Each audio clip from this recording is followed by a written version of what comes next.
brilliant minds. Welcome back to Concepts Unwrapped, the channel where we take boring economics and turn it into bite-sized, juicy learning. Today's topic is super fun because we're talking about bananas and mangoes. But don't worry, this isn't a fruit market. It's a lesson on the indifference curve, one of the coolest tools in economics. So, what exactly is an indifference curve? Let's learn something new today. It's called an indifference curve. But don't worry, it's super easy to understand. An indifference curve shows different combinations of two goods, like food, clothes, or anything you like, that give a person the same level of happiness or satisfaction. Now you might ask, how can different combos make us equally happy? Let's understand it with the help of a fun and tasty example. Yes, you guessed it, pizza and burgers. Imagine you love pizza and burgers. Now let's say you love both pizza and burger. One day you eat 2 pizzas and 4 burgers. Yummy! Next day, 3 pizzas and 2 burgers. Still happy. Another day, 4 pizzas and 1 burger. Again, happy. Even though the numbers are different, your happiness doesn't change. This means all these points give you the same satisfaction.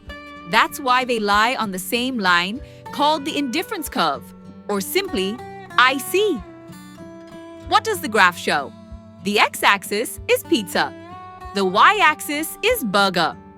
Each point, A, B, C, shows a different combo of pizza and burgers. But all these combos fall on the same curve because you enjoy them equally. So the indifference curve helps us understand that. You can give up some burgers if you get more pizzas and still feel just very happy. It's like balancing your plate with different items. As long as the taste and joy are there, you're satisfied. Let's understand the features of indifference curve. The first and a very important feature of the indifference curve 1. Indifference curve slopes downwards from left to right. Imagine you love 2 things, bananas and mangoes. At point A on the curve, you have 2 bananas and 4 mangoes. Yum! Now you move to point B. You eat 3 bananas, but now only 2 mangoes. Wait, why less mangoes? Because to enjoy more bananas, you had to give up some mangoes, and still you feel equally happy. Next is point C, 4 bananas and just 1 mango. And guess what? You're still on the same indifference curve. That's why the curve slopes downwards. Because to increase one good, you need to reduce the other just enough to maintain the same satisfaction. In simple words, more of one means less of the other. But total happiness stays constant. Now you know why the indifference curve always falls from left to right. Because the consumer reduces the consumption of mangoes to increase the consumption of bananas. Let's explore the second feature of an indifference curve, and it's super easy to understand. 2. Higher the indifference curve, higher the level of satisfaction. Just take a look at the 3 curves, IC1, IC2, and IC3. Each curve shows combinations of bananas and mangoes that give the same level of satisfaction. Now here's the interesting part. On IC1, the satisfaction is low. On IC2, it's higher. And on IC3, it's the highest.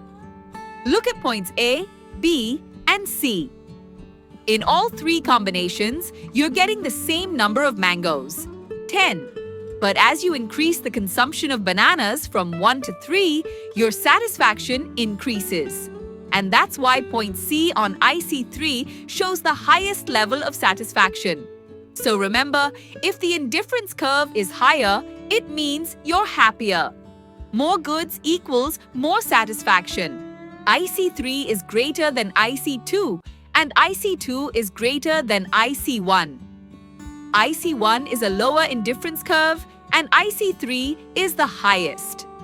A rational consumer will always choose IC3, a highest indifference curve, as it will give him highest level of satisfaction and more of both the commodities. This is called as monotonic preference. Let's talk about the third feature of indifference curves. Two indifference curves can never intersect. Sounds tricky? Don't worry. Let's understand this with an easy example. Look at this graph. We have two indifference curves, IC1 and IC2. Now, look at point C. It lies on both the curves.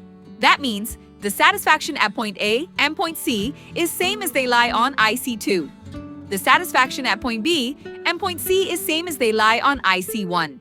So, if A equals C and B equals C, then A equals B, right? But wait, when we look at the graph, it's clear that point A gives more of the good on the y-axis than point B. So logically, point A must give more satisfaction than point B. But earlier, we said A equals B. That's a confusion. This does not clearly say what satisfaction C gives as it lies on both the indifference curves. This is why two indifference curves can never intersect. Because if they do, it will lead to confusion and violate the basic rule of consumer satisfaction. So always remember, each indifference curve represents a different level of satisfaction. They can't cross each other, just like two floors in a building can't be at the same height. Let's quickly recap. 1. Indifference curves slope downward, because if you want more bananas, you must give up some mangoes. 2. Higher the curve, higher the satisfaction. More of both fruits means more happiness. 3. Two curves never intersect because each curve shows a different level of satisfaction. So whether it's pizza and burgers or bananas and mangoes, the idea is the same. You're making choices while keeping your satisfaction steady. Thank you so much for watching. If this made learning fun, give it a thumbs up, share it with your friends, and don't forget to subscribe to Concepts Unwrapped for more easy and tasty bites of economics.